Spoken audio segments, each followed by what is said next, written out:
Welcome back to my channel. ನೋಡಿ, ಬಾಳೆ ಗಿಡದ ಅಡೆನೆ ವೈಟ್ ಸೇವಂತಿಗೆ ಎಷ್ಟು ಚೆನ್ನಾಗಿ ಹೂವು ಬಿಟ್ಟಿದೆ. ಮತ್ತು ಇದು ಮರಗ ನಾನು ಆರ್ಡ್ರಲ್ಲಿ ಇಟ್ಟಿಲ್ಲ ಅಂತ ಮೊದಲೇ ಹೇಳಿದ್ದೀನಿ. ನೋಡಿ, ಯಾರಾದರೂ ಶೋ ಗಿಡಗಳನ್ನ ಬೆಳೆಸಬೇಕು ಅಂತ ಇದ್ದರೆ ಈ ಥರದ್ದು ಒಂದು 5 ಗಿಡಗಳನ್ನ ಇಟ್ಕೊಂಡ್ರೆ ತುಂಬ ಚೆನ್ನಾಗಿ ಬರುತ್ತೆ. ನೋಡಿ, ಈ ರೆಡ್ಡು ಇದರಲ್ಲಿ 7 ಕಲರ್ ಇತ್ತು, 2 ಕಲರ್ ಸೇಲ್ ಮಾಡಿದ್ದೀನಿ. ಇದು 1 ಕಲರ್ ರೆಡ್ಡು ತುಂಬ ಚೆನ್ನಾಗಿ ಹೂವು ಬಿಟ್ಟಿದೆ. ಈ ಥರ ಶೋ ಗಿಡ ಜಾಗ ಇಲ್ಲ ಗಾರ್ಡನ್ ಮಾಡೋಕ್ಕೆ ಬೆಳೆಸೋಕ್ಕೆ ಅನ್ನೋರಿಗೆಲ್ಲ ಈ ಥರ ಗಿಡಗಳು ತುಂಬ ಚೆನ್ನಾಗಿ ಇಟ್ಕೋಬೋದು. ಸುಮ್ಮನೆ ಇದಕ್ಕೇನು ಜಾಸ್ತಿ ಬಿಸಿಲು ಬೇಕಾಗಿಲ್ಲ, ಇದು ಕಮ್ಮಿ ಮೇಂಟೆನೆನ್ಸು ಏನಿಲ್ಲ. ಇದಕ್ಕೆ ಅವಾಗವಾಗ ಏನು ವಾರಕ್ಕೆ ವೀಕ್ಲಿ ಒಂದ್ಸಲ ನೀರು ಹಾಕಿದ್ರೆ ಸಾಕು, ತುಂಬ ಚೆನ್ನಾಗಿ ಹೂವು ಬಿಡುತ್ತೆ. ಇಂಥದ್ದು ಒಂದು 5 ಪಾಟನ್ನ ಜಾಗ ಇಲ್ಲಾಂದರೂ ಕೂಡ ಮನೆ ಮುಂದೆ ಸುಮ್ಮನೆ ಇಟ್ಕೊಂಡ್ರೂ ಚೆನ್ನಾಗಿ ಕಾಣುತ್ತೆ.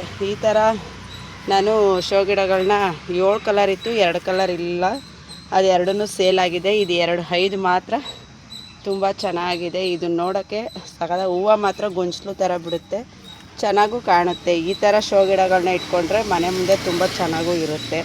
ಮತ್ತು ನಾನು ಮೊನ್ನೆ ಗೊಬ್ಬರ ಹಾಕಿದ್ನಲ್ಲ, ನೋಡಿ ರಿಸಲ್ಟ್ನ ನೀವೇ ಕಣ್ಣಿಂದ ನೋಡ್ಬೋದು ಯಾವ ಥರ ಚಿಗುರು ಬರ್ತಾಯಿದೆ, ಚಿಗುರು ಆಗಿದೆ ಮತ್ತು ಮೊಗ್ಗೆಲ್ಲ ಶುರುವಾಗಿದೆ ಅಂತ. ಪ್ರತಿಯೊಂದೂ ಯಾವ ಥರ ಇದೆ ಅಂತ ನೋಡಿ ಇದರಲ್ಲಂತೂ ಎಷ್ಟು ಚೆನ್ನಾಗಿ ಮೊಗ್ಗಾಗಿದೆ. ಮತ್ತು ಪ್ರತಿಯೊಂದು ಗಿಡನೂ ಚಿಗುರಾಗ್ತಾ ಇದೆ. ನೋಡಿ, ಮೊಗ್ಗು ಕೂಡ ಆಗಿದೆ. ನಾನು ಹೇಳಿರೋ ಅಂಥದ್ದು, ನಾನು ಕೊಟ್ಟಿರೋ ಅಂಥದ್ದು ಗೊಬ್ಬರ ಬಿಟ್ಟರೆ ಬೇರೇನೂ ಇಲ್ಲಿ ಹಾಕಿಲ್ಲ. ನೋಡಿ, ಸೇವಂತಿಗೆ ಎಷ್ಟು ಚೆನ್ನಾಗಿದೆ ಕಲರು, ತುಂಬ ಚೆನ್ನಾಗಿದೆ ಕಲರು. ನಾನು ನೋಡಿ ಯಾವುದನ್ನು ಅಷ್ಟೇ ಯಾರ್ಡ್ರಲ್ಲೇನು ಇಟ್ಟಿಲ್ಲ. ಅಲ್ಲಿ ಗುಲಾಬಿ ಇಟ್ಟರೆ ಇಲ್ಲಿ ಸೇವಂತಿಗೆ ಇಟ್ಕೊಂಡಿದ್ದೀನಿ. ನೋಡಿ, ಇದು ಬಂಚ್ ಗುಲಾಬಿ ವೈಟದು ಎಷ್ಟು ಚೆನ್ನಾಗಿ ಬಿಟ್ಟಿದೆ. ಇದು ಒಂಥರ ಸಿಂಗಲ್ ಪೆಟಲ್ಲು, ಬಟ್ ಕಲರ್ ತುಂಬ ಚೆನ್ನಾಗಿದೆ. ಇದೊಂಥರ ಈ ಥರ ಎಲ್ಲ ನಾನು ಇಟ್ಕೊಂಡಿದ್ದೀನಿ, ನೋಡೋಕ್ಕೂ ಚೆನ್ನಾಗಿ ಕಾಣಿಸುತ್ತೆ ಅಂತ. ಸೇವಂತಿಗೆ ಇಲ್ದಾಗ ಗುಲಾಬಿ ಇಲ್ದಾಗ ಈ ಶೋ ಗಿಡಗಳು ಹೂ ಬಿಟ್ಟು, ಶೋ ಗಿಡಗಳಲ್ಲಂತೂ ಯಾವಾಗಲೂ ಹೂ ಇರುತ್ತೆ. ಹೂ ಬಿಟ್ಟ ಮೇಲೆ ಈ ಥರ ತೆಗೆಯೋದ್ರಿಂದ ಮತ್ತೆ ಅಲ್ಲಿ ಹೊಸ ಚಿಗುರು ಬಂದು ಹೂ ಆಗುತ್ತೆ. ಈ ಥರ ಶೋ ಗಿಡಗಳನ್ನ ಬೆಳೆಸ್ಕೊಳ್ಳೋದ್ರಿಂದ ಈ ಬೆಳೆಸೋರು ಇಂಟ್ರೆಸ್ಟ್ ಇರೋರು ಈ ಥರ ಶೋ ಗಿಡಗಳನ್ನ ಬೆಳೆಸ್ಕೊಂಡ್ರೆ ಯಾವಾಗಲೂ ಹೂ ಇರುತ್ತೆ. ನಾನು ಸುಮ್ಮನೆ ನಮ್ಮ ಮಗಳಿಗೋಸ್ಕರ ತಂದು ಹಾಕ್ಕೊಂಡಿದ್ದಂಥದ್ದು ಶೋ ಗಿಡಗಳಿವು. ಅಷ್ಟು ಚೆನ್ನಾಗಿ ಬಂದಿದೆ ಶೋ ಗಿಡಗಳು. ನನಗೂ ಕೂಡ ಖುಷಿಯಾಗಿ ಬೆಳಗ್ಗೆ ಎದ್ದ ತಕ್ಷಣ ಬಂದು ಮೈಂಡ್ ಫ್ರೆಶ್ ಆಗುತ್ತೆ ಈ ಥರ ಹೂಗಳನ್ನ ಗಿಡದಲ್ಲಿ ನೋಡಿದ್ರೆ. ನನಗೆ ಈ ಶೋ ಗಿಡಗಳು ಫೆಂಟಾಸ್ ಗಿಡಗಳು ಅನ್ನೋದು ಗೊತ್ತಿರಲಿಲ್ಲ, ಬಟ್ ಆಮೇಲೆ ಗೊತ್ತಾಯ್ತಿದೆ ಕೂಡ.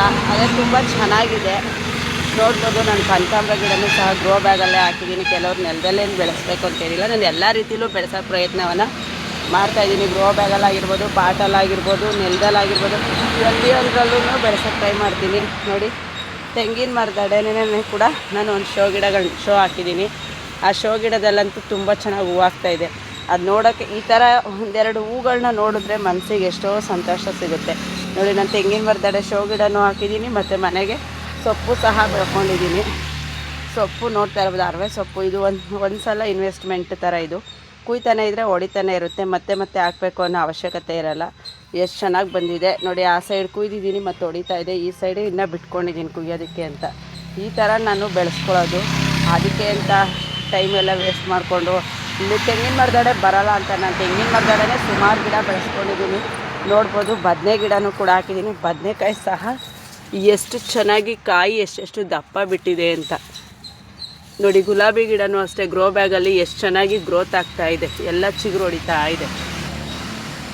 ಮತ್ತು ಸೇವಂತಿಗೆ ಸಸಿನೂ ಅಷ್ಟೇ ತೆಂಗಿನ ಮರದಡೆನೇ ಹಾಕ್ಕೊಂಡಿದ್ದೀನಿ. ಡೈರೆ ಗೆಡ್ಡೆ ಆಗಿರ್ಬೋದು, ಗುಲಾಬಿ ಗಿಡ ಆಗಿರ್ಬೋದು, ಪ್ರತಿಯೊಂದೂ ಅಷ್ಟೇ ನಾನು ತೆಂಗಿನ ಸಸಿ ಎಡೆನೂ ಕೂಡ ನಾನು ಜಾಗ ವೇಸ್ಟ್ ಮಾಡಿದೆ, ಅದರಡೆನೂ ಗಿಡ ಬೆಳೆಸ್ತಾ ಇದ್ದೀನಿ. ಎಷ್ಟು ಚೆನ್ನಾಗಿ ಬಂದಿದೆ. ಮನೆಗೆ ಬೇಕಾಗುವಂಥ ಬದನೆಕಾಯಿ ಆಗಿರ್ಬೋದು, ಪುದೀನ ಆಗಿರ್ಬೋದು, ಹೂಗಳಾಗಿರ್ಬೋದು, ಯಾವುದನ್ನು ನಾನು ದುಡ್ಡು ಕೊಟ್ಟು ಏನು ತೊಗೊಳಲ್ಲ. ಎಲ್ಲ ನಾನು ನನ್ನ ಗಾರ್ಡನಲ್ಲೇ ಬೆಳೆಸ್ಕೊತೀನಿ. ನೋಡಿ ಎಷ್ಟು ಚೆನ್ನಾಗಿದೆ ಸೇವಂತಿಗೆ. ಇದಂತೂ ಸಖತ್ತು ಹೂ ಬಿಡುತ್ತೆ, ನೋಡ್ತಾ ಇರ್ಬೋದು. ನೋಡಿ, ಅದೇನೇ ಗಿಡ ಎಷ್ಟು ಚೆನ್ನಾಗಿ ಮೊಗ್ಗು ಬಂದಿದೆ. ಕೆಲವರು ಸೇವಂತಿಗೆ ಗಿಡದಲ್ಲಿ ಮೊಗ್ಗಾಗಲ್ಲ, ಕಪ್ಪಾಗುತ್ತೆ. ನೋಡಿ, ನನ್ನ ಗಿಡದಲ್ಲಿ ಎಲ್ಲೂ ಕೂಡ ಒಂದು ಮಿಲಿ ಬಗ್ಸ್ ಆಗಲಿ, ಕರೆ ಇರುವೆ ಆಗಲಿ ಎಲ್ಲೂ ಇಲ್ಲ. ಎಷ್ಟು ಚೆನ್ನಾಗಿದೆ ಅಂತ ನೋಡಿ. ಇದು ವೈಟದು ಚಿಕ್ಕ ದಾಸವಾಳ ಗಿಡ, ಅದರಲ್ಲೇ ಹೂ ಕೂಡ ಬಿಟ್ಟಿದೆ. ಇದು ನಾನು ಮೀಶೋದಿಂದನೇ ತರ್ಸಾಕಿರೋಂಥದ್ದು, ತುಂಬ ಚೆನ್ನಾಗಿ ಬರ್ತಾಯಿದೆ. ನೋಡಿ, ಡೈರೆ ಗೆಡ್ಡೆನ ಹೂ ಬಿಡಲ್ಲ ಈ ಟೈಮಲ್ಲಿ ಅಂತೀರ, ನನ್ನ ಡೈರೆ ಗೆಡ್ಡೆ ಕೂಡ ಇಲ್ಲಿ ಯಾವ ಥರ ಮೊಗ್ಗಿದೆ ಅಂತ. ಇದು ವೈಟು, ನಾನು ಇದನ್ನು ನರ್ಸರಿಯಿಂದನೇ ತಂದಾಕಿದ್ದೀನಿ. ಆದರೆ ಹೂ ಬಿಟ್ಟು ಹೋಗುತ್ತೆ ಅಂದ್ಕೊಂಡೆ, ಬಟ್ ಪರವಾಗಿಲ್ಲ, ಚೆನ್ನಾಗಿ ಹೊಡ್ಕೊಂಡಿದೆ. ನೋಡಿ, ಇದು ಇದು ಒಂಥರ ಪಿಂಕ್ ಸೇವಂತಿಗೆ ಎಷ್ಟು ಚೆನ್ನಾಗಿ ಗೊತ್ತಾಗಿದೆ ಅಂತ.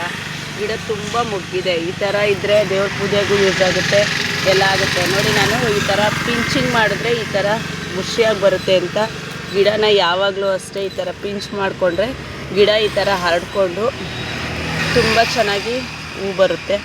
ನನಗೂ ಈ ಥರ ಪಿಂಚ್ ಮಾಡಿ ಅದು ಅಭ್ಯಾಸ ಆಗಿರೋದ್ರಿಂದ ಗಿಡನ ಯಾವಾಗಲೂ ಅಷ್ಟೇ ಎಲ್ಲೇ ನೋಡಿದ್ರೂ ಖುಷಿಯಾಗಿ ಬರಬೇಕು ಅಂತ ಹೇಳ್ಬಿಟ್ಟು ನೋಡಿ, ಖುಷಿಯಾಗಿ ಬಂದರೆ ಈ ರೀತಿ ಮೊಗ್ಗು ಬರುತ್ತೆ. ಗಿಡ ತುಂಬ ಮೊಗ್ಗಿರುತ್ತೆ, ಆವಾಗ ನೋಡೋಕ್ಕೂ ತುಂಬ ಚೆನ್ನಾಗಿರುತ್ತೆ, ಹೂವನ್ನು ತುಂಬ ಸಿಗುತ್ತೆ. ನಾಗದಳ ಗಿಡ ಅದೇ ಉಟ್ಕೊಂಡಿರೋದು, ಅಲ್ಲಿ ಗಿಡ ಇತ್ತು, ಅದು ಬೀಜ ಸಿದ್ದಿ ಹುಟ್ಟಿದೆ. ನೋಡ್ತಾ ಇರ್ಬೋದು ನಾನು ದಾಸವಾಳ ಗಿಡದಲ್ಲಿ ಎಷ್ಟೊಂದು ಮೊಗ್ಗಿದೆ ಅಂತ ಅಂದರೆ ಒಂದೊಂದು ರೆಕ್ಕೆಯಲ್ಲೇ ಸುಮಾರು ಮೊಗ್ಗುಗಳಾಗಿವೆ. ಈ ಥರ ಎಲ್ಲ ಬರೋದಕ್ಕೆ ನಾನು ಕೊಡೋವಂಥ ಲಿಕ್ವಿಡೇ ಆಗಿರ್ಬೋದು, ಫರ್ಟಿಲೈಸರ್ಗಳೇ ಆಗಿರ್ಬೋದು. ನೋಡಿ ಎಷ್ಟು ಚೆನ್ನಾಗಿದೆ, ಒಂದೇ ಗಿಡದಲ್ಲಿ ಸುಮಾರು ಮೊಗ್ಗುಗಳಾಗಿದೆ. ನಾನಿಲ್ಲಿ ಅದಕ್ಕೆ ಅಂತ ಸಪ್ರೇಟ್ ಜಾಗ ಎಲ್ಲ ಏನು ಮಾಡಿಲ್ಲ. ನೋಡಿ ಸೊಪ್ಪಿನ ಮಡಿನೂ ಇದೆ, ಅದರಲ್ಲಿ ಗುಲಾಬಿ ಗಿಡಗಳು ಇವೆ, ದಾಸವಾಳ ಗಿಡನೂ ಇದೆ, ಕನಕಾಂಬರ ಸಸಿನೇ. ನಾನು ಎಲ್ಲರೂ ಇದೇ ಥರನೇ ಹಾಕ್ಕೊಂಡಿರೋದು. ಆರ್ಡ್ರ್ ವೈಸ್ ಏನು ನಾನು ಹಾಕ್ಕೊಂಡಿಲ್ಲ, ನನಗೆ ಹೇಗೆ ಅನುಕೂಲನೋ ಆಗ ಹಾಕ್ಕೊಂಡಿದ್ದೀನಿ. ಈ ಸೇವಂತಿಗೆ ಸಸಿ ಅಂತೂ ಯಾವ ಮಟ್ಟಕ್ಕೆ ಮೊಗ್ಗಾಗಿದೆ ಅಂದರೆ ಈ ಥರ ಒಂದೇ ಗಿಡ ಇದು ಎಷ್ಟು ಚೆನ್ನಾಗಿ ಮೊಗ್ಗಳಾಗಿದೆ ಅಂದರೆ ಸಿಕ್ಕಾಪಟ್ಟೆ ಮೊಗ್ಗಾಗಿದೆ. ಈ ಥರ ಒಂದು ಗಿಡ ಇತ್ತು ಅಂದರೆ ಮನೆ ದೇವ್ರ ಪೂಜೆಗೆ ತುಂಬಾ ಅನುಕೂಲ ಆಗುತ್ತೆ. ನೋಡಿ ಡೇರೆಗೆಡ್ಡೆ ಸೀಸನ್ ವೈಸು ಅಂತಾರೆ, ನಾನು ಡೇರೆಗೆಡ್ಡೆ ಈ ಥರ ಇದು ಹೊಡೆದು ನೋಡಿ ಹೂ ಕೂಡ ಇದೆ. ನಾನು ರಿಯಲ್ ಆಗೇ ತೋರಿಸ್ತಾ ಇದ್ದೀನಿ ಎಷ್ಟು ಚೆನ್ನಾಗಿ ಹೂವು ಇದೆ, ಎಷ್ಟೊಂದು ಮೊಗ್ಗುಗಳು ಸಹ ಇವೆ. ಒಂದೇ ರೆಕ್ಕೆಯಲ್ಲಿ ಎಷ್ಟೊಂದು ಮೊಗ್ಗಿದೆ, ಡೈರೆ ಹೂವು ಇದೆ. ಮತ್ತು ಅದು ಹೂ ಬಿಡೋಕ್ಕೂ ಕೂಡ ಗಿಡ ರೆಡಿಯಾಗಿದೆ. ನಾನೇನು ಸೀಸನ್ ವೈಸು ಅದು ಅಂತ ಏನಿಲ್ಲ, ನನಗೆ ಎಲ್ಲಿ ಹೇಗೆ ಅನಿಸುತ್ತೋ ನೋಡಿ ಎಷ್ಟು ಚೆನ್ನಾಗಿದೆ.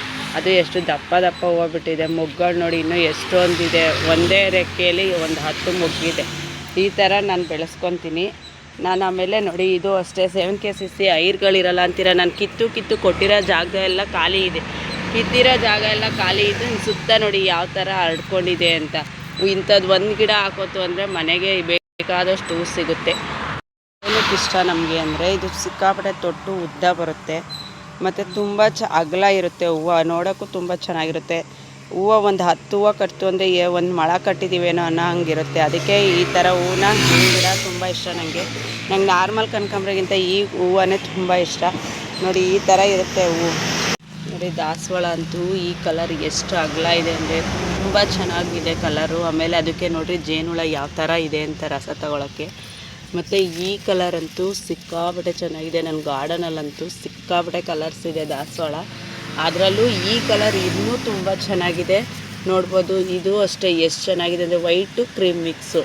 ಮತ್ತು ಇದು ಅಷ್ಟೇ, ಇದಂತೂ ಸಿಕ್ಕಾಪಟ್ಟೆ ಒಂದು ದಿನಕ್ಕೆ ಒಂದು 100 ಹೂವು ಬಿಡುತ್ತೇನೋ, ತುಂಬ ಸಖತ್ ಹೂವು ಬಿಡುತ್ತೆ ಒಂದು ಗಿಡದಲ್ಲಿ. ನನಗಿದು ಈ ಗಿಡನೂ ತುಂಬ ಇಷ್ಟ. ನೋಡಿ ಇದು ರೆಡ್ಡು ಅಷ್ಟೇ, ಇದು ಅಷ್ಟೇ ಒಂದು ಬೊಗಸೆ ಅಗಲ ಬಿಡುತ್ತೆ. ಈ ಥರ ಇರಬೇಕು. ನೋಡಿ ಗಂಟೆ ದಾಸವಾಳ, ಮತ್ತು ಇದು ಕ್ರೀಮು ಮತ್ತು ಕೇಸರಿ ಕಲರ್ ಮಿಕ್ಸು. ಎಷ್ಟು ಚೆನ್ನಾಗಿದೆ ಹೂವು. ಈ ಥರ ನನ್ನ ಹತ್ರ ತುಂಬ ವೆರೈಟೀಸ್ ದಾಸವಾಳಗಳನ್ನ ಕಲೆಕ್ಷನ್ ಮಾಡ್ಕೊಂಡಿದ್ದೀನಿ. ನೋಡಿ ಗೌರಿಬಿದನೂರು ಕನಕಾಂಬರ ಅನ್ನಲ್ಲ, ಅದು ಇದೇ ಗಿಡ. ನೋಡಿ ಚಿಕ್ಕ ಗಿಡದಲ್ಲೇ ಒಂದು ಗೊಂಚಲಿಗೆ 10 ಹೂವು 15 ಹೂವು ಬಿಟ್ಟಿದೆ. ಈ ಥರ ಗಿಡ ಒಂದೇ ಗಿಡದಲ್ಲಿ ಎಷ್ಟೊಂದು ಹೂ ಇದೆ. ನನಗೆ ಈ ಥರ ಗಿಡ ಅಂದರೆ ಇಷ್ಟ. ನೋಡಿ ಈ ಥರ ಗೌರಿಬಿದನೂರು ಕನಕಾಂಬರ ತುಂಬ ಇಷ್ಟ ನನಗೆ. ಸೇವಂತಿಗೆ ಎಷ್ಟೊಂದು ಚೆನ್ನಾಗಿದೆ ಅಂದರೆ ಇಲ್ಲೆಲ್ಲ ಹರಡ್ಕೊಂಡಿದೆ, ಸಿಕ್ಕಾಪಟ್ಟೆ ಹರಡ್ಕೊಳ್ಳುತ್ತೆ. ಇದು ತುಂಬ ಚೆನ್ನಾಗಿ ಹೂ ಬಿಡುತ್ತೆ. ಇದು ಸೀಸನ್ ಅಂತ ಏನಿಲ್ಲ, ಎನಿ ಟೈಮ್ ಹೂ ಬರುತ್ತೆ. ಗೆಡ್ಡೆ ಏನು ನಾನು ಭೂಮಿ ಒಳಗಡೆಗೇನು ಹಾಕಿರಲ್ಲ, ಎಷ್ಟು ಚೆನ್ನಾಗಿ ಚಿಗುರು ಬರ್ತಾಯಿದೆ. ನಾನು ಈ ಗೆಡ್ಡೆನ ಕಿತ್ತರೆ ಒಂದು 30 ಗೆಡ್ಡೆ ಸಿಗುತ್ತೆ, 30ಇಂದ 50 ಗೆಡ್ಡೆ ಸಿಗುತ್ತೆ. ಈ ಥರ ನಾನು ಗೆಡ್ಡೆಗಳನ್ನ ಮಾಡ್ಕೊಳ್ಳೋದು. ನಮ್ಮ ನಾಟಿ ಗೆಡ್ಡೆ ಯಾವುದೇ ಕಾರಣಕ್ಕೂ ಸಾಯೋದು ಇಲ್ಲ, ಒಣಗೋದು ಇಲ್ಲ, ಅಷ್ಟು ಚೆನ್ನಾಗಿರುತ್ತೆ. ನೋಡಿ ಅದಿದ್ದು ಡಬಲ್ ಪೆಟಲ್ ಆರೆಂಜು ಮತ್ತು ಎಲ್ಲೋ ಆ್ಯಂಡ್ ಇದೂ ಅಷ್ಟೇ ಎಷ್ಟು ಚೆನ್ನಾಗಿದೆ. ನೋಡಿ ನಾನು ಚಿಕ್ಕ ಕನಕಾಂಬರ ಗಿಡದಲ್ಲೇ ಎಷ್ಟೊಂದು ಹೂವು ಹಾಕಿಟ್ಬಿಟ್ಟಿದ್ದೀನಿ, ಎಷ್ಟೊಂದು ಮೊಗ್ಗಿದೆ ಅಂತ. ನಾನು ಇದೇ ರೀತಿಯೇ ಬೆಳೆಸ್ಕೊಳ್ಳೋದು. ಅಂದರೆ ನಾನು ಸುಮ್ಮನೆ ಎಲ್ಲೋ ಒಂದು ಕಟ್ಟಿಂಗ್ ತಂದು ಹಾಕಿದ್ದೆ, ಅದು ಇಷ್ಟು ಚೆನ್ನಾಗಿ ಬಂದಿದೆ. ಹೂ ಬಿಟ್ಟಿಲ್ಲ, ಯಾವ ಕಲರು ಅಂತ ಗೊತ್ತಿಲ್ಲ, ನೋಡಬೇಕು ಯಾವ ಕಲರ್ ಅಂತ. ನೋಡಿ ಅದು ಗೆಡ್ಡೆನ ಹಾಕಿದ್ನಲ್ಲ, ಅದು ಕೂಡ ಯಾವ ಥರ ಹೊಡಿತಾ ಇದೆ. ಕೆಲವರೆಲ್ಲ ಪಾಟಲ್ಲಿ ಕೊಳ್ತೋಗುತ್ತೆ. ನಾನು ನೆಲದಲ್ಲೇ ಸುಮ್ಮನೆ ಒಂದು ಗೆಡ್ಡೆ ಇಕ್ಕಿದ್ದೀನಿ, ಅದು ಎಷ್ಟು ಚೆನ್ನಾಗಿ ಚಿಗುರಾಗ್ತಾ ಇದೆ. ಮತ್ತು ಇದು ಅದು ಯಾವ ಕಲರ್ ಅಂತ ಗೊತ್ತಿಲ್ಲ, ಹೂ ಬಿಟ್ಟಾಗ ನೋಡಬೇಕು. ವಾಚಿಂಗ್, ನೆಕ್ಸ್ಟ್ ವಿಡಿಯೋದಲ್ಲಿ ಸಿಗ್ತೀನಿ.